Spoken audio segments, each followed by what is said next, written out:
Welcome back. Next up, we're going to look at some of the problems experienced by different races, especially the minority groups. What are some of the problems experienced by different racial groups? First up, let's have a look at prejudice. The word prejudice comes from the word prejudgment. It is an irrationally based, negative, or sometimes positive attitude towards certain groups and their members.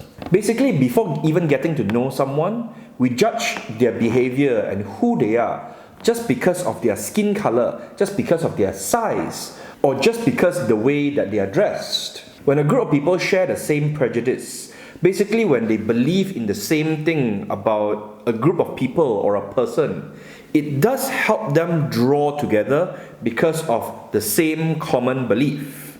Also, when two or more groups of people are competing for access to scarce resources, it makes it easier on the conscience if one can write off his or her competitors as somehow less than human or inherently unworthy. Now, when you're trying to get something valuable or important to you and someone else makes it difficult, it could be a job, it could be a promotion. Maybe you're trying to be one of the most popular people in your class. Maybe you're trying to get the attention of this pretty girl or this handsome guy that you like, but he or she may like someone else. When you accept the idea that someone is lower class than you or considered less human than yourself, it makes it easier for you to discriminate against someone. When you don't like someone or you don't give opportunities to someone because of the color of their skin, it makes you feel superior because you are different from them. Psychologists suggest that prejudice allows us to project onto ourselves those parts of others that we do not like and therefore avoid facing. What are some of the characteristics, the actions, the crimes that you don't like? Murder, robberies, rape, stealing from someone, cheating.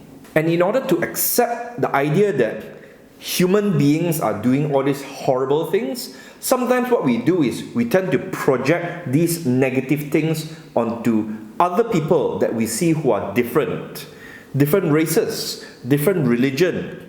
We're trying to develop an idea of why these people are doing these things. So, in conclusion, prejudice is basically a belief or an idea that is shaped because of your group. Because sometimes you don't like certain people because they are competing with you for the same resources. Because you're also trying to explain why do some people do certain bad things. But what happens when prejudice escalates to a much higher level? We have discrimination. While prejudice is a subjective feeling, discrimination is an overt action. Make sure you remember this. Prejudice is a belief or a feeling, while discrimination is an action. Discrimination refers to differential treatment, usually unequal and injurious, accorded to individuals who are assumed to belong to a particular category or group. So, while the word prejudice is used to describe a certain belief, mindset, or attitude, discrimination describes an action. Malaysia is one of the many countries that proudly calls itself a multicultural, multiracial, multi-religious country. But what does that really mean? What happens when you have different groups of people who are of different skin color, different beliefs, all together in one same area? First up, we look at assimilation. Assimilation is the process whereby groups with different cultures come to have a common culture. Refers to a fusion of cultural heritages. Assimilation usually involves the transferring of culture in a highly complex process, often involving the rejection of ancient ideologies, habits, customs, attitudes, and language. In Malaysia, as the Malays, Chinese, and Indians mix together, we kind of develop our own style, our own culture. As mentioned before, even though I'm Chinese, I'm a Malaysian Chinese. That means that my practices, my beliefs, my culture is very different from those in mainland China or even American Chinese or those who were born and raised in Australia, for example. The best kind of example of assimilation would be in our food. Curry is a very popular type of fruit that originated in India. Tea is one of the most popular drinks that originated in China. But what has happened to these food items around the world? You have Malaysian curries, you have Malay curries. Even the Chinese have developed their own style of curry. As for tea, we have all types of teas. The English have their black tea, the Japanese have their green tea, and in Malaysia, we all love our teh tarik. And when speaking in Malaysia, we often mix our words. We may mix Malay words, English words, and Chinese words together. These are all just some examples of assimilation.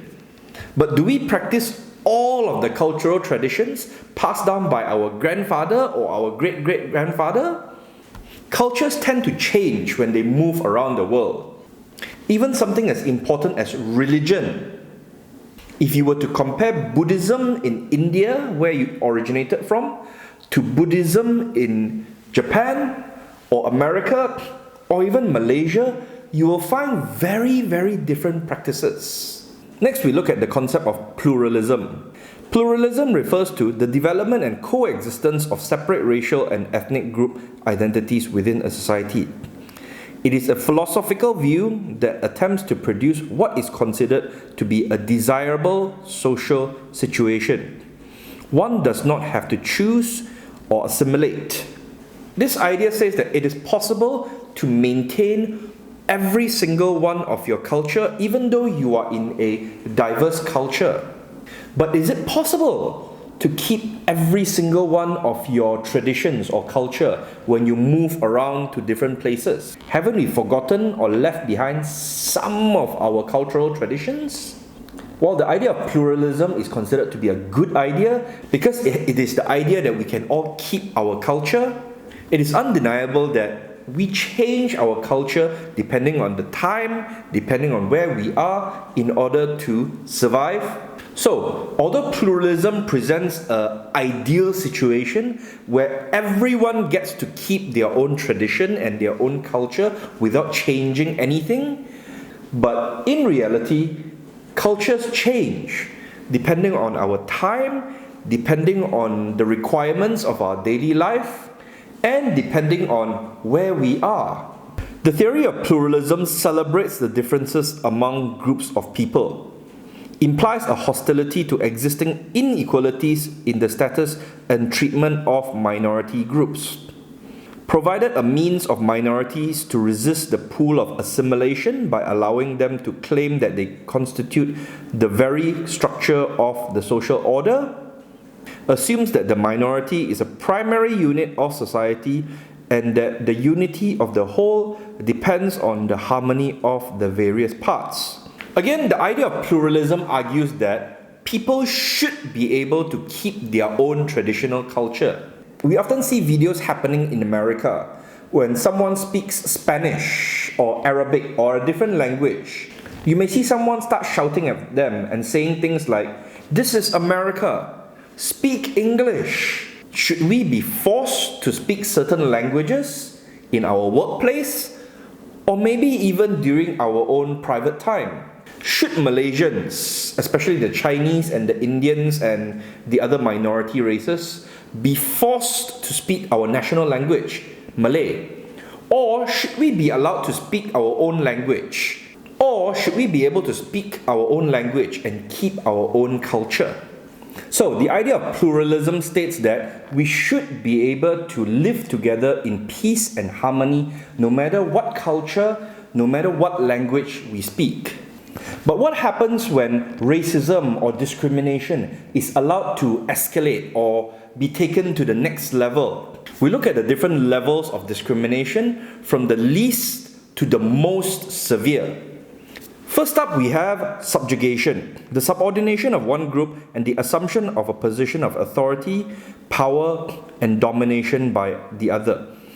Now, this is probably the least severe. When you view one race as less important, or lower class, or undeserving of certain things in society, you are subjugating them.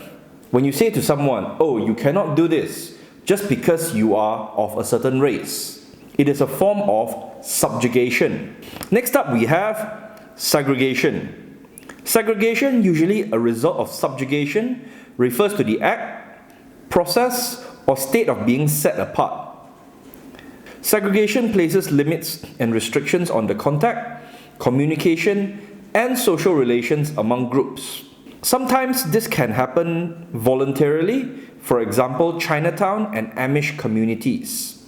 Now, when you say to someone, you are not allowed to do this job, or you're not allowed to go to this school, or you're not allowed to live here just because of your race, you are segregating them. However, some segregations may be done voluntarily, like some people might choose to live in certain areas or separate themselves from other parts of society. Expulsion. Expulsion is the process of forcing a group to leave the territory in which it lives.